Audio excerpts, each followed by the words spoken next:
WNBA Finals. And so I'll leave it there. I mean, I'm just obviously disheartened. You know, I'm a human too. I have a family. I have 2 kids who are devastated by these comments. And so all I'll say is just, you know, it's obviously. It was supposed to be the one day of the year when the noise stopped. Christmas morning, 2025. For the WNBA front office, and specifically Commissioner Cathy Engelbert, the holiday break was meant to be a much-needed ceasefire. After a season defined by record-breaking viewership, but also by unprecedented controversy, racial tension, and locker room infighting, league leadership desperately needed a moment to breathe. They needed the news cycle to focus on the NFL, the NBA Christmas games, or literally anything other than the internal politics of women's basketball. But at exactly 10 a.m. Eastern Time, while families were opening gifts and the sports world was still waking up, a notification went out that shattered that peace. It wasn't a press release from the league. It wasn't a highlight reel from the WNBA's official account. It was a tweet from Nike. And inside it was a 30-second video that would arguably do more damage to the commissioner's authority than any scandal the league has faced in the last decade. The commercial, titled From Anywhere and featuring Caitlin Clark, didn't just break the internet.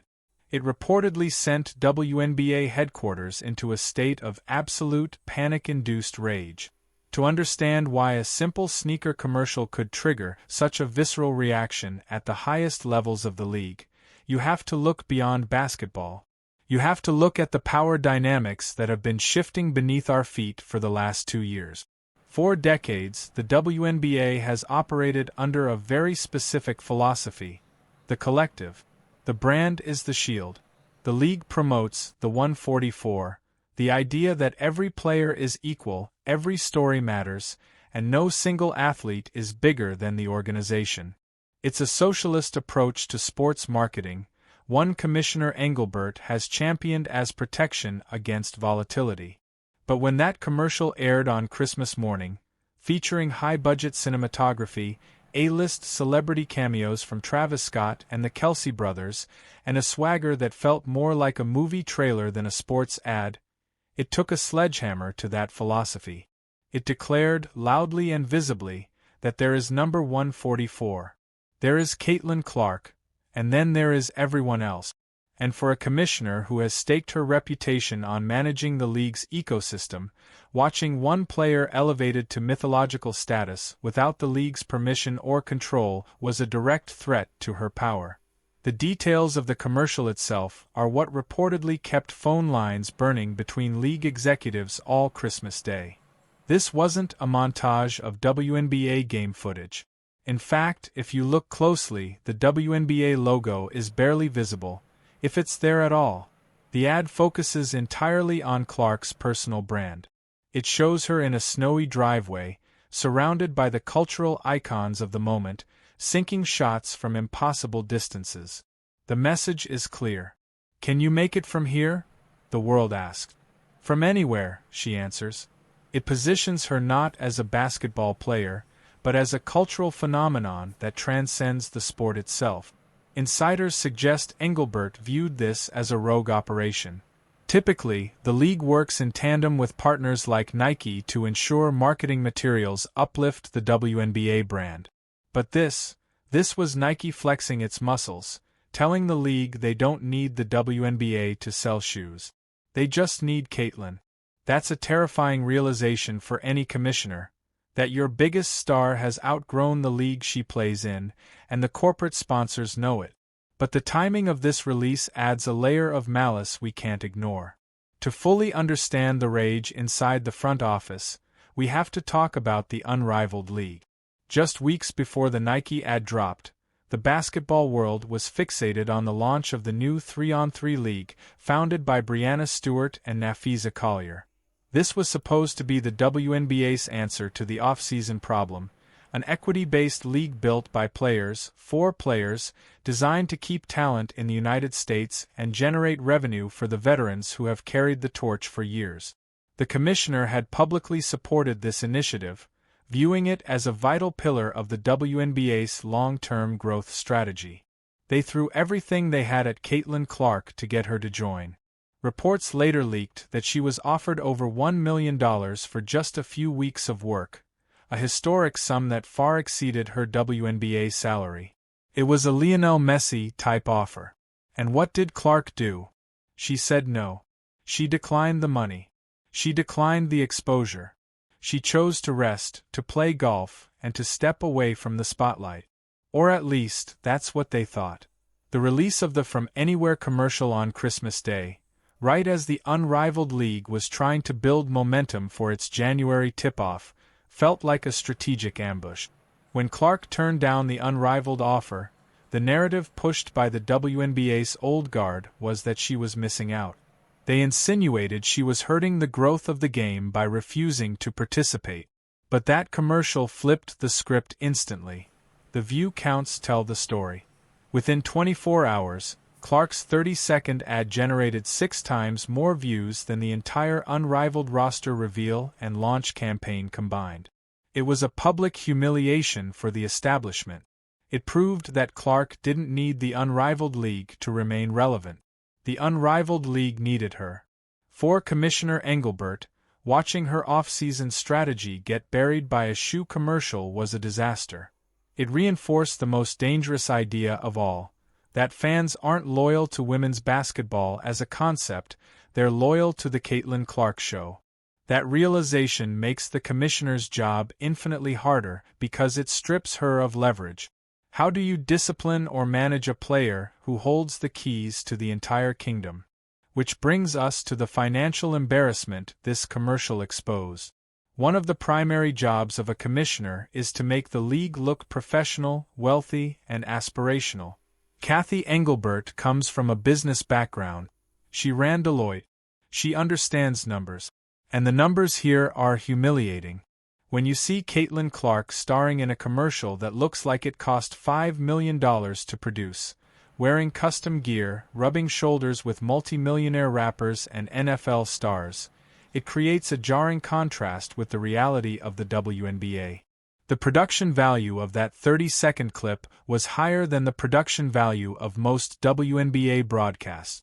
It reminded every viewer that Clark is earning millions from Nike, Gatorade, and State Farm, while the league she actually plays for pays her a rookie salary that wouldn't even cover the catering budget for that commercial shoot. This is a PR nightmare for Engelbert. She's in the middle of negotiating future collective bargaining agreements while trying to sell the narrative that the WNBA is a major league. But every time this ad airs during an NBA game or an NFL playoff, it screams the opposite. It screams that the real money exists outside the league. It empowers the Players Association to point at the screen and say, "Look at that. Look at the value she's generating. Why are we fighting for scraps?" It makes the league look cheap. It makes leadership look incompetent for failing to capitalize on this value sooner. There are whispers that team owners are calling Engelbert, asking why they aren't seeing a penny from this marketing explosion. The rage isn't just jealousy. It's business. The WNBA is being cut out of the profit loop of its own biggest asset, and Nike is laughing all the way to the bank. But the most dangerous fallout from this commercial isn't happening in the boardroom. It's happening inside the locker rooms. And this is where the commissioner's anxiety is likely peaking. Because now we have to talk about the Aya Wilson factor. Aya Wilson is a 3-time MVP, a champion, and by every traditional metric, the best player in the world right now. She also has a deal with Nike. She also recently had a commercial release. But the internet is a brutal place, and the side-by-side comparisons started the second Clark's ad drop. Fans and analysts immediately pointed out the difference in quality. Clark's ad was cinematic, moody, and unmistakably high-budget. Wilson's ad was quickly criticized as simple, low-effort, and visually flat. The narrative formed online almost instantly. Nike is sabotaging Aya to prop up Caitlin. Whether that's true or not is irrelevant to the commissioner. What matters is perception. And this commercial creates a massive rift between the league's 2 biggest stars and their respective camp. It validates the conspiracy theories long held by many veteran players, that the corporate machine is rigged against them, no matter how hard they work or how many rings they win. Engelbert has spent the last 2 years trying to put out fires related to player conduct, hard fouls, and the targeting of Caitlin Clark. This commercial didn't just add fuel to those fires. It poured an entire tanker of gasoline on them. How can Aya Wilson not feel slighted?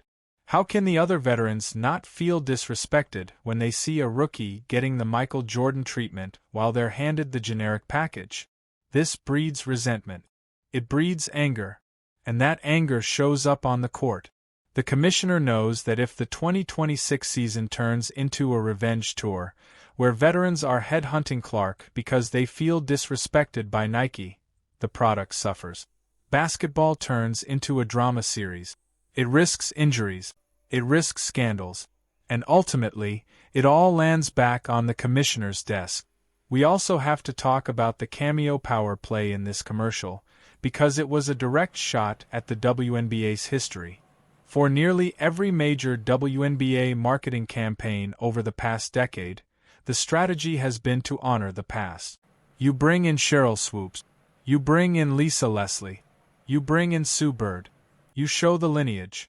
It's a ritual of respect, a reminder of the women who built the league. But in From Anywhere, those legends were conspicuously absent. There was no passing of the torch, no nod to the founders. Instead, Clark was validated by men. Travis Scott, a global hip-hop icon. Jason and Travis Kelce, the current kings of sports media. Michael Che from SNL. This wasn't accidental. It was a deliberate choice by Nike to position Clark outside the traditional WNBA timeline. They weren't telling the audience she's the next great WNBA player. They were telling them she's a pop culture figure who stands shoulder to shoulder with the biggest male stars in the world.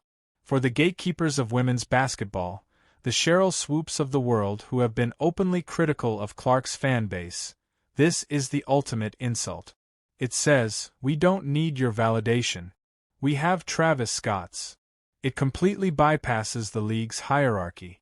Commissioner Engelbert knows how dangerous that is. She needs the veterans to buy in. She needs the alumni aligned. But when the face of the league is marketed as separate from its own history, it alienates the very foundation the WNBA stands on. It creates a civil war atmosphere between the new fans who only care about Clark and the old fans who care about legacy. And the commissioner is trapped in the middle, taking fire from both sides. And to understand how personal this conflict has become, we have to revisit the Lucky Stars controversy. Back in October 2025, reports surfaced of a tense meeting where Engelbert allegedly told players they should be on their knees thanking their lucky stars for the media rights deal she secured. She later tried to walk those comments back, but the damage was already done. It painted her as an executive who believed the players owed her gratitude. A power play. A reminder of who signs the checks. This Nike commercial is the ultimate rebuttal to that moment. It's Caitlin Clark responding without saying a word, I don't need to thank my lucky stars. I am the star. It demonstrates that her value is intrinsic. She brings the eyeballs. She brings the sponsors. She generates the revenue. The commercial effectively neuters the commissioner's authority. How can Engelbert tell Clark to be grateful for a league that pays her $76,000 a year when Nike is paying her $28 million? The math doesn't work. The power dynamic has flipped. The player is now the employer. The league is the employee. And Engelbert is smart enough to know that once a player realizes she's bigger than the governance of the league loses control. We saw this in the NBA with LeBron James. But this is even more extreme, because the wealth gap between Clark and her peers is far wider. And there's another threat this commercial quietly hints at. A threat that keeps WNBA owners awake at night. The breakaway. For years, the question was, is Caitlin Clark good enough for the WNBA? That question has been answered. The new question, posed by the sheer scale of this advertisement, is far more dangerous. Is the WNBA big enough for Caitlin Clark? The visuals, the global messaging, the From Anywhere tagline. It all suggests an ambition the WNBA, in its current form, simply cannot satisfy. The commissioner knows the current CBA is a ticking time bomb. If the players opt out, and if the league can't offer Clark a compensation package that reflects her true value, what stops her from starting her own league? What stops Nike and Amazon from creating a Caitlin Clark World Tour that dwarfs the WNBA in ratings and revenue? It sounds crazy, but this commercial proves the money is real. If Nike is willing to spend this kind of budget on a 30-second spot, they're willing to invest in whatever vehicle delivers the highest return. And right now, that vehicle isn't the Indiana Fever, and it certainly isn't the WNBA as an institution. It's Caitlin Clark. This commercial is a warning shot. It says, we built this star, and we can take her anywhere. The rage inside the commissioner's office isn't anger. It's fear. The fear of obsolescence. The fear that the WNBA is just a stepping stone for Clark, not the destination. Now let's dig into the global contradiction that sparked even more backlash. The commercial's tagline, "From Anywhere," implies worldwide reach. It shows snow. It suggests distance. It speaks to a universal audience. Yet in a twist of irony the internet pounced on immediately, Nike failed to release the associated merchandise internationally. Fans in Brazil, France, Spain, and China flooded the comments, demanding to know why they couldn't buy the shoes. While this is technically a Nike logistics failure, the blowback lands squarely on the WNBA. Commissioner Engelbert has been relentlessly selling global expansion. A team in Toronto, games in London, a worldwide future. But when the biggest marketing push in the sport's history treats international fans like an afterthought, it damages the league's credibility. It reinforces the perception that the WNBA is amateur hour, unable to coordinate a global launch for a global star. Another example of infrastructure failing the talent. And Engelbert takes the heat, because she's the face of the business, and right now, the business looks disorganized. We also have to consider the psychological impact heading into the 2026 season. This commercial has effectively drawn a line in the sand, elevating Caitlin Clark above the ecosystem she's supposed to coexist within. And once that line is drawn, there's no pretending it doesn't exist.